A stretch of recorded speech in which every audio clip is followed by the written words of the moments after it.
Welcome to another video. It's been a couple of weeks since my last one because I lost access again, thought I was removed, but I am back in. So here we go again with a new video. In my last one, I said I was thinking of starting prep. At this point, I am not actually going to do that. Rather than starting like a comp prep series, I thought I will do other topics. I've got a few requests from my clients for videos to cover, so I'll be getting into those in the next few weeks. But to start with, what I decided to do today is actually talk a little bit about my business because it's quite misunderstood. I was writing a blog post about it the other day, and basically it just occurred to me that I haven't been very transparent about my business online. So I think a lot of people know me for body recomposition and weight loss and competition prep, but that is like the smallest part of my business now. And as I am rebranding and going to be relaunching soon, I thought that I should give a little bit of a rundown about what I have actually been doing for the past more than 5 years now in my coaching business. Starting with the first one, which is I never actually intended to become a coach. A lot of people find that surprising. It was totally by accident. So, you know, in my earlier years, I was just fumbling about through life. Like I had so many issues as far as like my psychology was concerned and how I saw myself and how I saw my body. And you got to remember that. So I'm 39 next week. I've been on the planet a little while.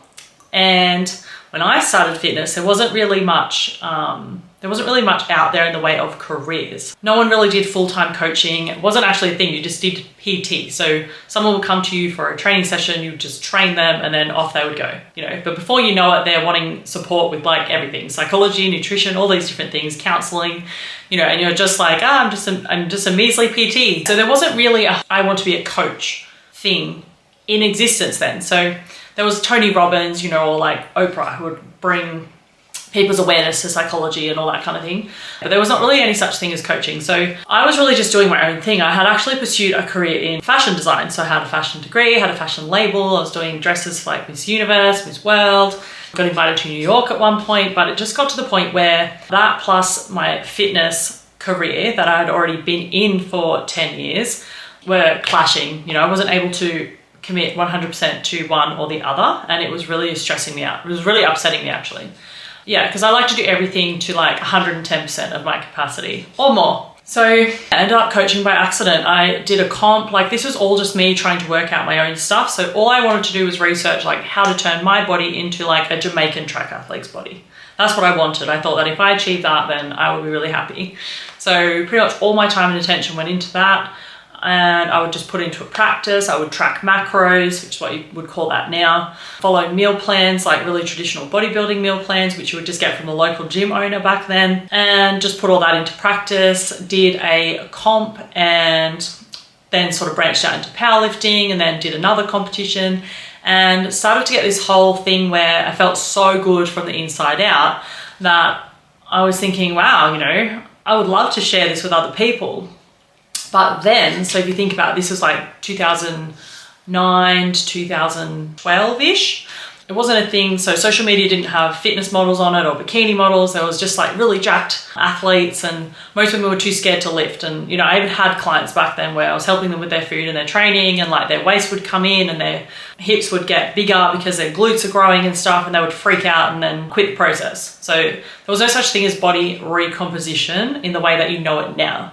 So yeah, never intended to coach, just did all of that and then started getting all these young women asking me to help them because they couldn't believe that I had deadlifted 170 kilos, but also was as small as 57 kilos with not really that big of a muscle body when I competed. So then they realized, oh, weight training could be really good. And of course, weight training for women is like an entry level to learning to eat better, learning to take care of yourself. And that's kind of where it was born. So I had a few people, I got them to take before and after photos. That was also not a thing back then, but I wanted to say like, let's see how we can do this. Because unfortunately for me, by the time I learned a lot of what I had learned, I had done a lot of damage to my body. So my metabolism, I also had a lot of underlying health issues that I was ignoring. So I wasn't really able to completely capitalize my own knowledge on myself. for those reasons. So I started to get clients and I said, okay, we need to feed you more, no dieting, to build their calories up over a period of time, and then I'd diet them down for a comp and then compare the photos, and they would look completely different. So I started to get really well known for that, and then I just got more and more clients come through based on that. So before I knew it, I had like 60 PT sessions a week. It was out of control. My health went down the toilet, but really excited because I felt like I was really contributing and finally putting to use all this hard work. Suddenly I was a full-time coach, framed my business around that. So I added in like the nutrition, the check-ins and the training and the posing practice at the time for those people who wanted to compete. And that was my face-to-face package, and that was it. Didn't have online coaching at the time. That came in when I was just too full, and I thought, okay, we'll just charge you half on the condition that you can come in and see me for each program, because I'm a very big technique Nazi. So, and everything I teach people in technique now is exactly what I taught them 12 years ago, 10 years ago. It hasn't changed. So if you don't get the fundamentals of the technique, you don't get the results. It's that simple, especially with women. So we've got a lot of structural issues. Yeah, so coaching was an accident. Online coaching, just made it up at the time, and just got really well known for creating really strong, beautiful, feminine physiques. And my clients used to do really well in competitions as well. And yeah, that's where the whole wild coaching ride began. So that's my first thing that you might not know. The second thing is that I have been doing face-to-face personal training sessions for 21 years.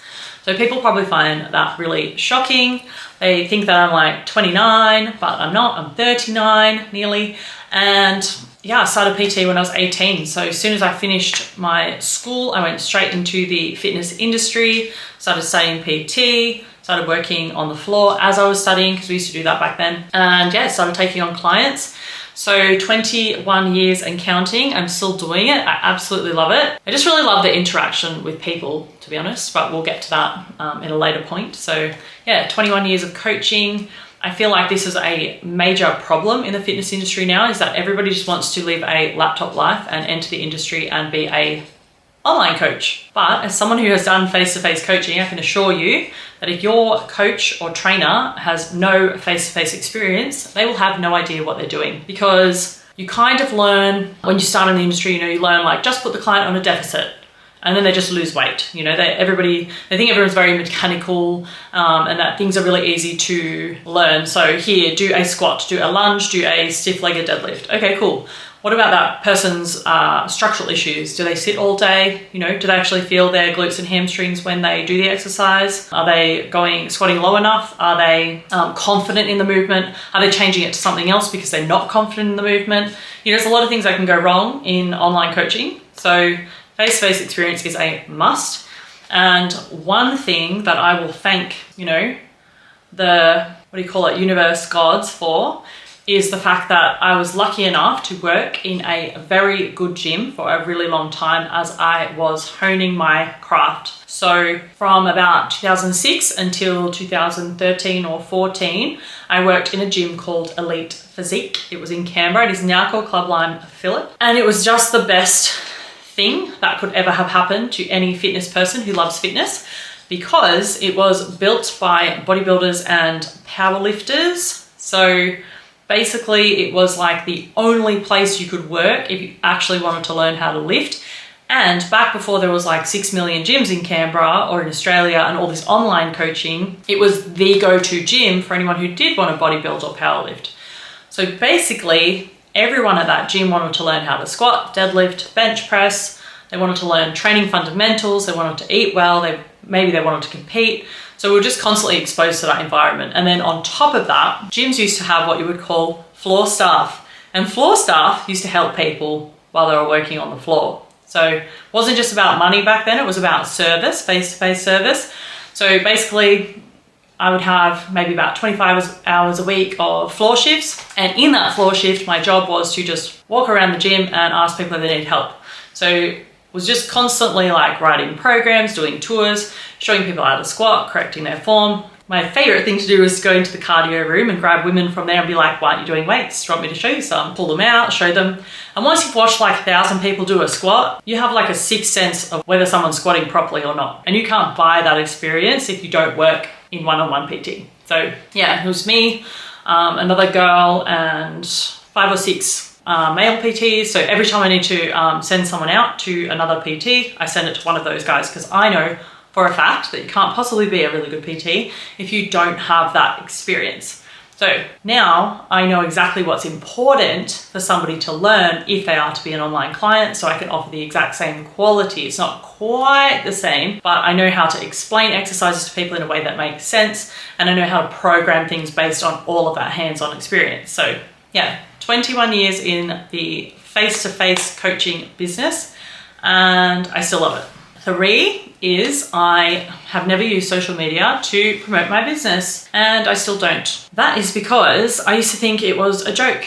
In the old world, you would have to hear word of mouth. In order for someone to prove that they're good, they would have to prove in real time that they're good. You would actually have to get someone results, and then that person would tell someone else, and that's how you would build a business based on truth, results, credibility, qualifications, consistency, all those good things. Then social media came in. And the first thing I remember noticing about that, well, 1, it got flocks of women into the gym wanting to lift weights because of all the hot bikini bodies I started to see. But then 2, people always lie. There were these fitness models that I'd known about in the industry who looked phenomenal. Like, don't get me wrong, looked phenomenal. And they would say like, get a body like me with an 8-week blitz program, But I know for a fact it's taken her 10 years and maybe some steroids to get to that physique. So lots of things like that, and it used to really annoy me. So I kind of thought, nah, it's not true. It's not really going to go anywhere. And then I just never invested any time into it. And also, because I was so busy, I didn't really have a huge amount of free time to invest. I even had clients at the time that would just go on there and just make up stuff, or, share something that I had just told them and told the story of how I had learned it as if they had learned it that way. So I used to find it really, really triggering. So I'm a very truth-orientated person. I prefer an uncomfortable truth to a comfortable lie. That's just who I am. So yeah, I never invested any time into it. Thought it was a big joke. And then now, in hindsight, I wish I had just spent that little bit of time each week and just used it as a platform to share truth rather than be upset about the untruths. My current self finds that's way more logical, but that's the decision I made at the time. Still managed to build a successful business. Who knows? Maybe I'd be doing something different had I actually invested in social media. But yeah, I now have hundreds of posts ready to go, so going to be much better on there. Maybe it's too late for me, not sure. We'll see. So yeah, that's that one. Didn't like social media. 4th one is that I'm actually concerned primarily on the health and happiness of my client. So the body thing is secondary to their health and happiness, as far as I'm concerned. This kind of comes from me being very body focused growing up and, achieving my perfect body, and then realizing that was not the solution. Realizing that my happiness did not lie in being skinny. And let's just say 90% of the clientele that I will meet and interact with, and probably a very, very large portion of the fitness industry, have this same mentality. I guess as my coaching has evolved and I've spent more time with women, I have seen time and time again women who have achieved their goal, and then after they've achieved their goal physically, it's all kind of unraveled and they've ended up being more unhappy than they were when they started, because, now they realize that wasn't the answer. And I'm very empathetic, so I see someone go through that and then I feel all this heartbreak for them, and then I want to try and fix it, and sometimes it was too late, because it was years ago. So then now when I meet women for potential coaching, first of all, I've worded everything on my website that makes this very clear, so I don't really get any superficially motivated inquiries anymore. But when I used to really try and dive deeper into their motivations, and I'd basically say, we have to increase your calories before we can even diet. You have to learn how to do the training technique properly. I'd say all of these different things to kind of, trying to put someone off if they were just there for a quick fix or thinking I was just going to crash diet them down for a certain body. So yeah, I'm not uncomfortable with pulling people out of a comp prep. I'm not uncomfortable with stopping someone from dieting. I'm not uncomfortable if I have to tell someone that I don't think they should continue to diet and then they go find another coach. That's all fine by me. Basically, I just want them to be healthy and happy in their body, and that is what I focus on. The food and the training very much supports that, because it builds a very healthy gut and nervous system and relationship with the body as it gets stronger and healthier. So I am not anti-diet at all. I love the dieting process. I'm just like, yeah, sure, you can diet, but let's work on your motivations behind that while you do it. And if you become happy before you reach the end goal, perfect. I've had clients get halfway down to their end goal and they've gone, Jen, I think I'm done. I'm happy, feel good, off I go. And I'm like, cool, that's a win for me. So if somebody wants to compete and then they realize halfway there that they've got all the skills they actually really wanted and they're feeling pretty good, or they've worked out, in some cases, like effort you've got to put into building this dream body is so hard that it's actually not worth it to them, you know, so they'll sort of go, I'd actually rather have more free time and exercise less and then just let go of the whole idea of having a lean body, you know. So sometimes that's a process too, and I fully support that. I'm all for it. All my clients know that I'm about their health and happiness first. Sometimes it just means it takes them a lot longer to reach their goal, and that's fine, because take it from me and hundreds of other women that I've worked with, a lean body will not make you happy. It does not make you happy. Eating well can facilitate you finding a happy place within yourself. Training can facilitate you finding a happy place within yourself, but getting lean does not. So the fifth thing that you might not know about my business is that I use subconscious reprogramming and Reiki to help my clients more deeply. So as I mentioned before, it's not just about getting skinny. So I have outgrown that reputation and I am now more about helping people from the inside out. So with my clients, like a lot of what we do is subconscious. So basically when you have like a pattern or a habit or behavior that's not serving you, most often that is because you have some type of limiting belief or you've had a negative childhood experience surrounding that event and it's making you feel unsafe. So for example, if eating junk food was comforting to you growing up, then as an adult, every time you feel unsafe, you may want to eat unhealthy food. Like that might be your habit. So with something like subconscious reprogramming, you can kind of go back in. It's difficult, but you can do a bit of deeper inquiry. So you can be like, you know, why did you feel unsafe? Like, what is your language around that? Like, let's just say, for example, you have someone who goes, I could never get on stage. I can never lose weight. I've tried everything and I can't lose weight.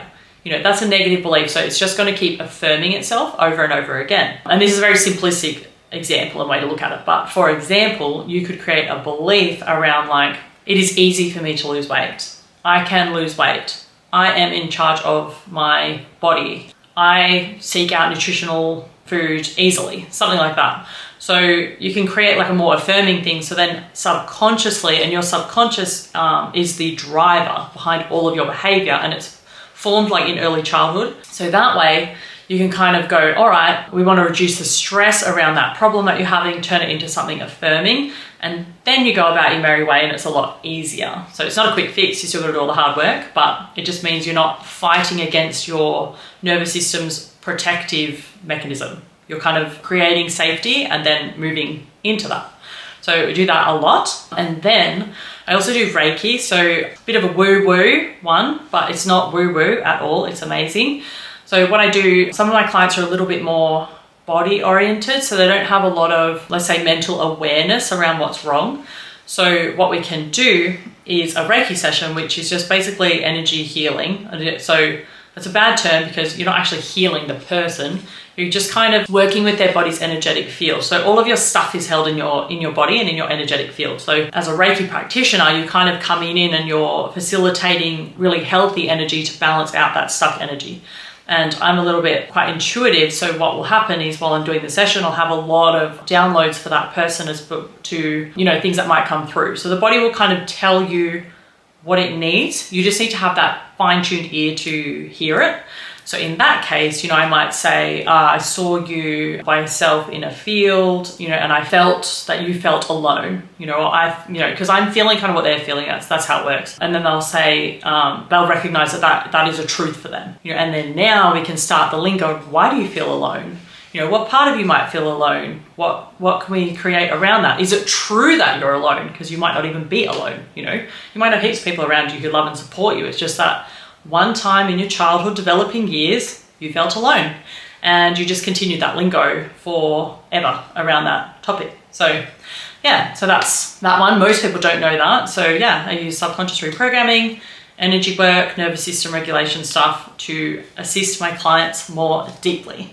And so the sixth one, which I've sort of nearly a little bit touched on, is that competition prep is actually only about 10% of my business. So it used to be about 75%. It was all body recomposition and most people were competing. And just over the last, I'm going to say 6 or 7 years, so it's been a while, I've been phasing that out. So I love bodybuilding. So do not get me wrong, love bodybuilding, love prepping. I love the you know, like the nutrition, the training, and then all the finer details like the gut health and the detox and the stress and balancing all that stuff out and working with the female body to make it look lean and strong and, you know, all of that. I love that. Like that's what got me into the industry in the first place. But as I mentioned before, a lot of people want that look for the wrong reasons. So, you know, they actually just want to be happy in their body and they associate that with health and happiness, but that's just not the case. So, you know, I've seen a lot of people kind of come through, let's say for every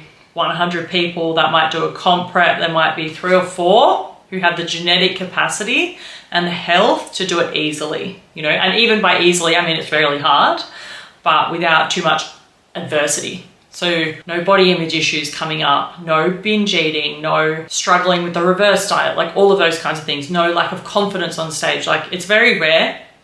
These people are 1 in a million. So for most people, comp prep, it's one of those extreme goals that is probably not healthy for them to do because it brings up all your stuff. So it's good that it brings up all your stuff, but it's bad that it brings up all your stuff if you don't know what to do with it. Competition is an advanced goal only. So a healthy body that's very responsive and somebody with really solid mental health, then taking on a comp prep is a great idea. But if you don't, it's probably not. But the lifestyle aspect, so like sculpting the body, learning the compound barbell lifts, following a training program, eating well, flexible dieting, building up your calories, cutting back on cardio, quitting the diet cycle, like all of those things do come along with comp prep and these are really positive. So let's just say 10%, I think I've got about 8 clients who are competing at the moment. So 8 competition prep clients and I have 45 all up. So the rest of them are either PT, and basically in our sessions, we're really just talking about mindset stuff and, you know, personal advancement.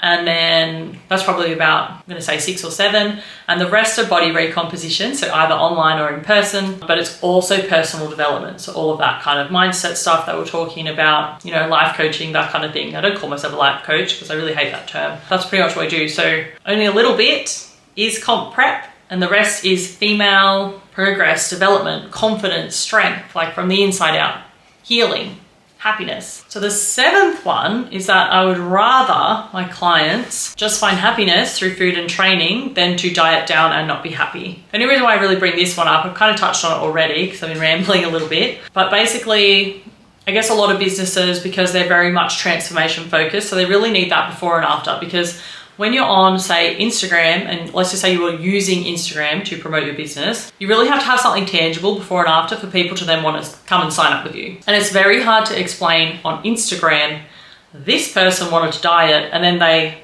quit dieting and they're the happiest they've ever been. You know, it doesn't really take off in the algorithm, doesn't really get people's like dopamine system going.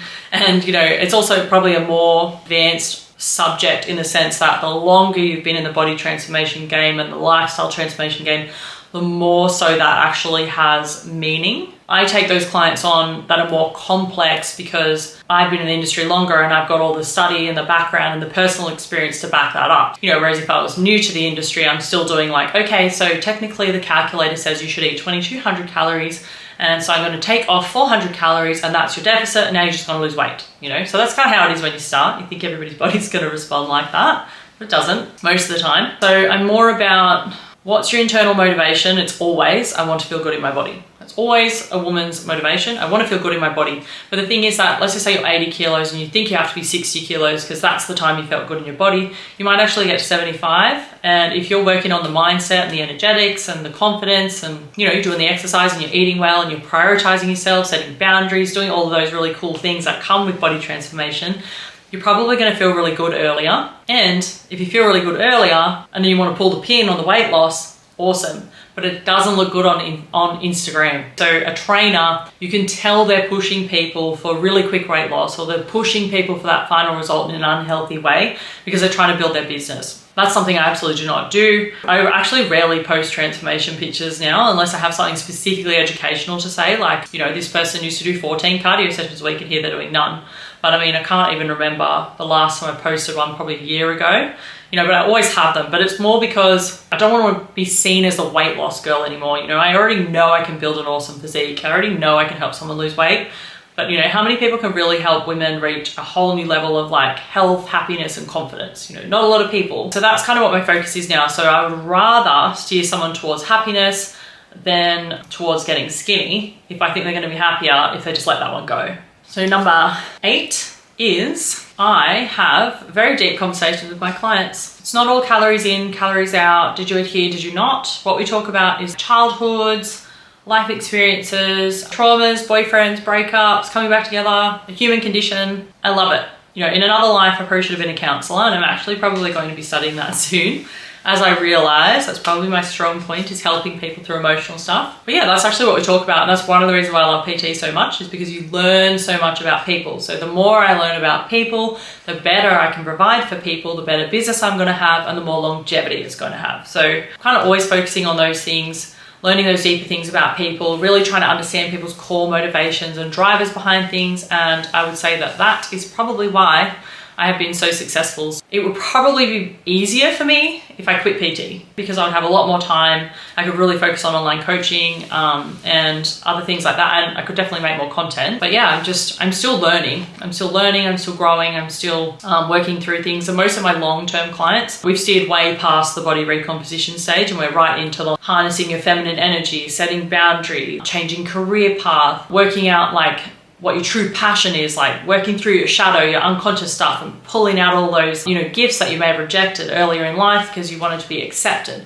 So that's kind of what we do now. Yeah, and that requires a lot of deep conversation, but I have been through a lot in my life, and I have learned definitely not on social media. I don't share my stuff on social media, I'm very private, and also sharing personal stuff is all about safety. Safety being one of my number one issues that I've had throughout my life until now, healed that recently. Yeah, you kind of find a safe space to share your story, and then I've realized how impactful that is for the other person. So there's a lot of stuff that I've been through, you know, that other people have been through too, but people are ashamed of it, or they're scared to say anything about it because if they think you're going to judge them, or they feel shame around it. So you know, but if I just come right out, and sometimes I'll share something with them and they just can't even believe it to be true. Like, for example, in my 20s, I was diagnosed on 3 separate occasions with bipolar disorder. Usually that's a term that people use to mock other people. You know, they'll say, oh, my auntie's crazy, she's got bipolar, or that person's a bitch, I think she's got bipolar, you know. So people use that word in a derogative way, but yeah, I'll just put it out there, and then that then gives them the permission to go,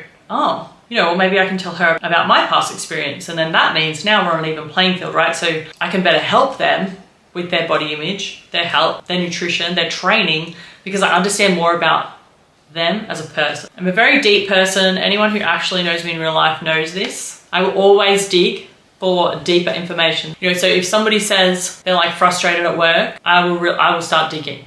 I can't help myself. I have to know why, what happened, what are they going to do about it? Would they like a journaling exercise? Something like that. Like, I just can't let it go. So that's that one. And then lastly, I spend a lot of money on furthering my education. So running a business is already very expensive. So I pay for scheduling apps. I pay for, you know, there's insurance, there's qualifications, there's registration, first aid, screen recording software, this video camera, video editing software. Can't even like Google Drive, hundreds of dollars of stuff to run a business, especially if you're gonna have an online business. Oh yeah, web hosting, web updates, an assistant, etc. And then on top of that, always doing further education. So did my PT and nutrition, and then I did naturopathy, and that was a good whopping maybe 30 grand, I believe. Then I've done like subconscious reprogramming, it's a couple of grand each course. I've done Reiki, a few $100s, kinesiology, a few $100s, meditation, a few grand. And yeah, it just keeps going. You know, now I'm doing business coaching, that's thousands of dollars, all worthwhile. But the point is, sometimes people say like, oh, it's so expensive, you know, the price shocked me. Well, that's what you're paying for. You're paying for the fact that I'm always learning. Currently learning yin yoga, finishing off my meditation practice, probably going to study counseling or psychotherapy. And yeah, just there's always something to learn when you're on a business. You know, you always think, oh, this will be my last course, and then I'm just going to make that money, you know, but then I learn something new and I think, I'm going to study that too. You're not going to layer that on top. And travel, that's a big one. And I probably spent about $70,000 on all the things I did to learn how to heal myself. That's why I started my own business, because then I could use my money however I like. And sometimes I study modalities for my clients, but it's also to help myself. So very expensive to run a business and to run it well. But I love doing it. I love learning. And I've done heaps of little online courses here and there too. I'm always buying stuff. Like every month I'm like, whoops, more courses. Anyway, it's all good. Gives you really good fundamental knowledge around the human condition. Makes me a really good coach. I think that's it. That's the 9 things I think you probably didn't know about my business unless you actually already trained with me. Yeah, so I hope you enjoyed. Regarding my comp prep, not doing it at this point because since healing my trauma, I'm having this really weird, newfound, happy relationship with my body. So before, I wasn't actually unhappy with my body. I did like it, but now I have this thing where I feel very connected to my body and the needs of my body. And because I kind of ripped out this early childhood trauma, it's really hard to explain this in a very quick way, but ripped it out. And it was the underlying driver behind like all of my physiological dysfunction. So it was, it wreaks havoc with your nervous system. Your nervous system controls everything. So since doing that, I have not been bloated. I put on 5 kilos, probably because I'm actually digesting my food. Also, my nervous system's probably like recalibrating. I really want to compete so badly. Like I still have that same goal. But my body at the moment is like, please, Jenny, no, and then my training sessions have been better than they've ever felt. So it's a shame. I mean, it's not a shame. It's a shame that I don't feel like I should diet, but it's awesome that I'm feeling better than I've ever felt. Yeah, so that's all the things that I reckon maybe you didn't know about my business. If you want to know more about any of those, let me know in the comments or send me a message, because if you're watching this, you probably know me already. And that's it. Hopefully I'll see you in 1 week's time with another video.